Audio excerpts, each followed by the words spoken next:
ಇನ್ನು ರಾಜ್ಯದಲ್ಲೂ ಕೂಡ ಅಷ್ಟೇ ಮುಂಗಾರು ಅಬ್ಬರ ಜೋರಾಗ್ತಾ ಇದೆ. ಬರದಿಂದ ಕಂಗೆಟ್ಟಿದ್ದಂಥ ಕರುನಾಡಿನಲ್ಲಿ ಈಗ ಮಳೆರಾಯ ನಗುವನ್ನು ಮೂಡಿಸಿದ್ದಾನೆ. ಮುಂದಿನ 3 ದಿನಗಳ ಕಾಲ ರಾಜ್ಯದಲ್ಲಿ ಭಾರಿ ಮಳೆಯಾಗುವಂತಹ ಸಾಧ್ಯತೆಯ ಎಚ್ಚರಿಕೆಯನ್ನು ನೀಡಲಾಗಿದೆ. ರಾಜ್ಯ ಹವಾಮಾನ ಇಲಾಖೆ ಭಾರಿ ಮಳೆಯ ಮುನ್ಸೂಚನೆಯನ್ನು ಕೊಟ್ಟಿದೆ. ಕರಾವಳಿ ಜಿಲ್ಲೆಗಳು, ಮಲೆನಾಡು ಹಾಗೂ ಘಟ್ಟ ಪ್ರದೇಶದಲ್ಲಿ ಭಾರಿ ಮಳೆಯಾಗುತ್ತೆ ಮುಂದಿನ 3 ದಿನಗಳ ಕಾಲ ಅಂತ ಹೇಳಿ ಎಚ್ಚರಿಕೆಯನ್ನು ನೀಡಲಾಗಿದೆ. 50ರಿಂದ 60 ಕಿಲೋಮೀಟರ್ ವೇಗದ ಗಾಳಿಯ ಸಹಿತ ಭಾರಿ ಮಳೆಯಾಗುವಂಥ ಮುನ್ಸೂಚನೆ ಇದೆ. ದಕ್ಷಿಣ ಕನ್ನಡ, ಉಡುಪಿ, ಉತ್ತರ ಕನ್ನಡ, ಅದರ ಜೊತೆಗೆ ಬೆಳಗಾವಿ ಘಟ್ಟ ಪ್ರದೇಶದಲ್ಲೂ ಕೂಡ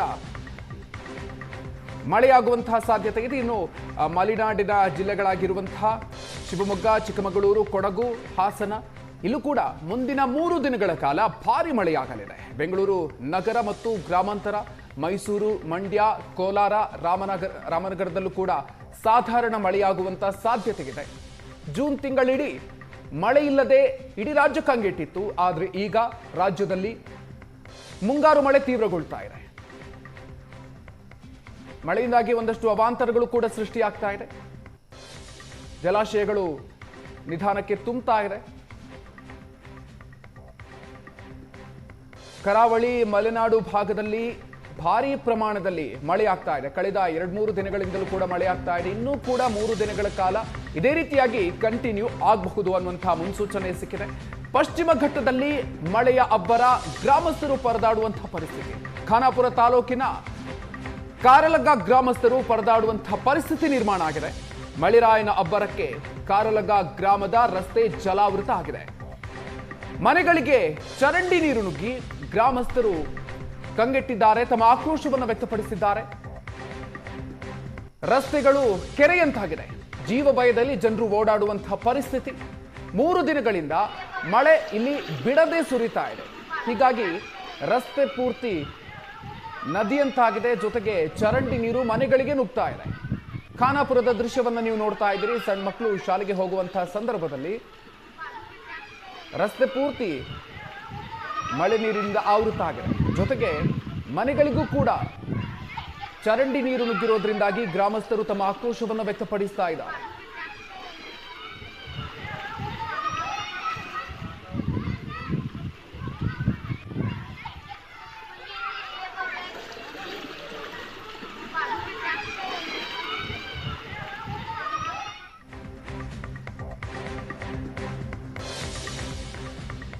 ಶಿವಮೊಗ್ಗದಲ್ಲಿ ಮಳೆಯಿಂದ ಹಲವು ಕಡೆಗಳಲ್ಲಿ ಅವಾಂತರ ಉಂಟಾಗಿದೆ. 3 ಮಕ್ಕಳ ಜೊತೆಗೆ ವಾಸವಿದ್ದ ಕಾರ್ಮಿಕ ದಂಪತಿಯ ಮನೆ ಶಿವಮೊಗ್ಗದ ನ್ಯೂಮಂಡ್ಲಿಯಲ್ಲಿ ಮಳೆಗೆ ಮನೆ ಕುಸಿದು ಹೋಗಿದೆ. ಅದೃಷ್ಟವಶಾತ್ ಕುಟುಂಬ ಪ್ರಾಣಾಪಾಯದಿಂದ ಪಾರಾಗಿದೆ. ಟಿವಿ ಮೇಲೆ ಇಟ್ಟಿಗೆ ಬಿದ್ದ ಶಬ್ದದಿಂದ ಕುಟುಂಬ ಎಚ್ಚರಗೊಳ್ತಂತೆ. ಹಾಗಾಗಿ ಇಡೀ ಕುಟುಂಬ ದೊಡ್ಡ ದುರ್ಘಟನೆಯಿಂದ ಪಾರಾಗಿದೆ. ಪರ್ಯಾಯ ವ್ಯವಸ್ಥೆಯನ್ನು ಮಾಡಬೇಕು ಅಂತ ಹೇಳಿ ಸರ್ಕಾರಕ್ಕೆ ಈಗ ಒತ್ತಾಯವನ್ನು ಮಾಡಿದ್ದಾರೆ. ಭಾರಿ ಮಳೆಗೆ ಮನೆ ಕುಸಿತ ಆಗಿದೆ. 3 ಮಕ್ಕಳ ಜೊತೆಗೆ ಕಾರ್ಮಿಕ ದಂಪತಿಯಲ್ಲಿ ವಾಸವಾಗಿದ್ರು. ಆದರೆ ಅದೃಷ್ಟವಶಾತ್ ಈ ಒಂದು ಕುಸಿತ ಆಗುವಂತಹ ಸಂದರ್ಭದಲ್ಲಿ ಅವರಿಗೆ ಎಚ್ಚರ ಆಗಿದೆ. ಹಾಗಾಗಿ ಎಲ್ಲರೂ ಕೂಡ ಪ್ರಾಣಾಪಾಯದಿಂದ ಪಾರಾಗಿದ್ದಾರೆ. ಕಳೆದ 3-4 ದಿನಗಳಿಂದ ಎಡೆಬಿಡದೆ ಸುರಿಯುವ ಮಳೆ ಸಾಕಷ್ಟು ಅನಾಹುತವನ್ನ ಸೃಷ್ಟಿ ಮಾಡಿದೆ. ಹಲವೆಡೆ ಮರಗಳು ಬಿದ್ದು, ವಿದ್ಯುತ್ ಕಂಬಗಳು ಬಿದ್ದು ರಸ್ತೆಗಳಿಗೆ ಸಂಚಾರ ಅಡಚಣೆ ಉಂಟಾದರೆ ಕೆಲವು ಕಡೆ ಬಡವರ ಮನೆಗಳು ಬಿದ್ದು ಹೋಗ್ತಾ ಇದ್ದಾವೆ. ಇದರಿಂದ ಅವರ ಜೀವನವೇ ಸಂಕಷ್ಟಕ್ಕೀಡಾಗಿದೆ. ನಾನೀಗ ಶಿವಮೊಗ್ಗದ ನ್ಯೂ ಮಂಡ್ಲಿಯಲ್ಲಿರ್ತಕ್ಕಂತಹ ಕುರುಮಾರಮ್ಮ ದೇವಸ್ಥಾನದ ಪಕ್ಕದಲ್ಲಿರ್ತಕ್ಕಂಥ ಒಂದು ಸಣ್ಣ ಮನೆ ಮುಂದೆ ನಿಂತಿದ್ದೀನಿ. ಈ ಮನೆ ಒಬ್ಬ ಬಡ ಕೂಲಿ ಕಾರ್ಮಿಕನ ಮನೆ. ಈ ಮನೆಯಲ್ಲಿ ತುಂಬ ದೊಡ್ಡದೇನಲ್ಲ, ಒಂದು 10x10 ಕೂಡ ಇಲ್ಲ, ಅಷ್ಟು ಚಿಕ್ಕ ಮನೆಯಲ್ಲಿ ಅವ್ರ ಜೀವನ ಸಾಗಿಸ್ತಾ ಇದ್ರು. ತಂಗವೇಲು ಮತ್ತು ಜ್ಯೋತಿ ಅಂತ ಹೇಳಿ ಇಲ್ಲಿ ನೀವು ನೋಡ್ತಾ ಇದ್ದೀರಾ. ಅವರಿಬ್ಬರು ಕೂಡ ಈ ಮನೆಯಲ್ಲಿ ವಾಸ ಮಾಡ್ತಿದ್ರು. ಅವರಿಗೆ 3 ಜನ ಪುಟ್ಟ ಮಕ್ಕಳು. ಕಳೆದ ರಾತ್ರಿ ಸುರಿದಿರ್ತಕ್ಕಂಥ ಮಳೆಯ ಒಂದು ಅನಾಹುತ ಹೇಗಿತ್ತು, ಭೀಕರತೆ ಅಂತ ಹೇಳಿದ್ರೆ, ನೀವು ರೋಡು ಅಂದರೆ ಈ ಪಕ್ಕದಲ್ಲಿ ಒಂದು ರಸ್ತೆ ಇದೆ, ರಸ್ತೆ ಪಕ್ಕದಲ್ಲಿ ಚರಂಡಿ ಮೇಲೆ ಈ ಮನೆ ಇರ್ತಕ್ಕಂಥದ್ದು. ಗೋಡೆ ಬಿದ್ದು ಹೊಡೆತಕ್ಕೆ ಶಬ್ದ ಆಗಿದೆ. ಅಲ್ಲೊಂದು ಟಿವಿ ಇಟ್ಕೊಂಡಿದ್ರು. ಆ ಟಿವಿ ಕೂಡ ಇಲ್ಲಿ ನೀವು ನೋಡ್ತಿದ್ದೀರಿ.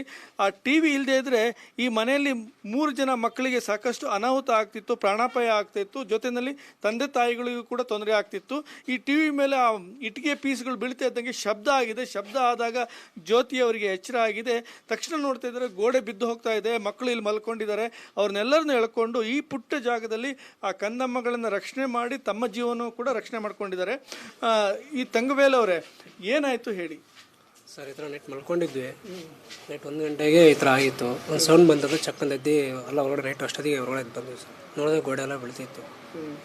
ಗಾಬರಿಯಲ್ಲಿ ಏನು ಮಾಡೋದು ಗೊತ್ತಿಲ್ಲ, ಹೊರಗಡೆ ಬಂದ್ವಿ. ಎಷ್ಟೊತ್ತಿಗೆ ನೋಡಿದ್ರೆ ಈ ಥರ ಆಗ್ಬಿಟ್ಟಿತ್ತು. ಏನು ಕೈಕಾಲೇ ಓಡಿಲ್ಲ ಸರ್ ಆ ಟೈಮ್. ಜೊತೆ ಹೇಳಿ ಏನಾಯ್ತು ಅಂತ. ಸರ್ 1 ಗಂಟೆ ರಾತ್ರಿಗೆ ಅಷ್ಟೊತ್ತಿಗೆ ಸೌಂಡಿಗೆ ಬಿದ್ದಿದ್ದು ಸೌಂಡಿಗೆ ಎದ್ದೇ ಹೋದ್ವಿ ಸರ್. ಇದ್ದ ಟಿ ವಿ ಇದ್ದಿಲ್ಲ ಅಂದರೆ ಮಕ್ಕಳಿಗೆಲ್ಲ ಇತ್ಕೊಂಡು ನಾವು ಏನಾದರೂ ಹೆಚ್ಚು ಕಡಿಮೆ ಆಗಿದ್ರೆ ನಮಗೆ ಯಾರು ನೋಡೋರು ಯಾರೂ ಇಲ್ಲ ಸರ್. ಈಗ ಇರೋದು ಇದೊಂದು ಮನೆ ಸರ್. ಇದನ್ನ ಬಿಟ್ಟರೆ ಬೇರೆ ಎಲ್ಲೂ ನಮಗೆ ಇರೋಕ್ಕೆ ಜಾಗ ಕೊಡೋರು ಯಾರೂ ಇಲ್ಲ ಸರ್. ನಾವೀಗ ನೀವು ಸರ್ಕಾರದಿಂದ ಏನಾದರೂ ಒಂದು ಅವ್ರು ಹೆಲ್ಪ್ ಮಾಡಿದ್ರೆ ಸ್ವಲ್ಪ ಏನಾದರೂ ಮಾಡಿದ್ರೆ ನಾವು ಇರ್ಬೋದು ಸರ್. ಏನು ಕೆಲಸ ಮಾಡ್ಕೊಂಡಿದ್ದೀರಾ, ಹೇಗೆ ಜೀವನ ನಡೆಸ್ತಾ ಇದ್ದೀರಾ ಸರ್? ನಾವು ದಿನ ಕೂಲಿ ಮಾಡೋರು ಸರ್. ನಾವು ಇವತ್ತು ದುಡಿದ್ರೇನೆ ಇವತ್ತು ನಮಗೆ ಊಟ, ಇಲ್ಲ ಅಂದರೆ ನಾವು ಇವತ್ತು ಉಪವಾಸನೇ ಇರಬೇಕು. ಅವತ್ತು ದುಡ್ದು ಅವತ್ತಿನ ದಿವಸ ತಿನ್ನೋದೇ ನಮಗೆ ಊಟ. ಅವ್ರು ಮನೇಲಿ ಒಬ್ಬರು ಕೆಲ್ಸಕ್ಕೆ ಹೋಗೋದು, ನಾವು ಮನೇಲೆ ಮಕ್ಳಿಗೆ ನೋಡ್ಕೊಂಡು ನಾವು ನೋಡ್ಕೊಂಡು ಮನೆಗೆ ಇರ್ತೀವಿ.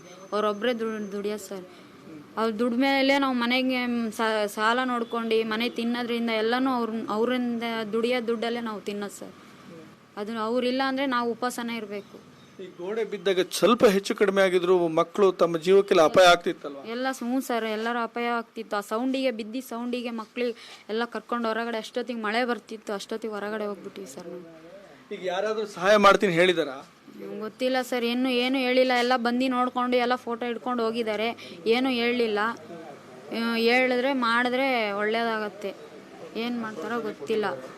ಶಿವಮೊಗ್ಗದಿಂದ ಕ್ಯಾಮ್ ಪರ್ಸನ್ ಅತಿಕ್ ಜೊತೆ ರಾಜೇಶ್ ಕಾಮತ್, ಏಷ್ಯಾನೆಟ್ ಸುವರ್ಣ ನ್ಯೂಸ್.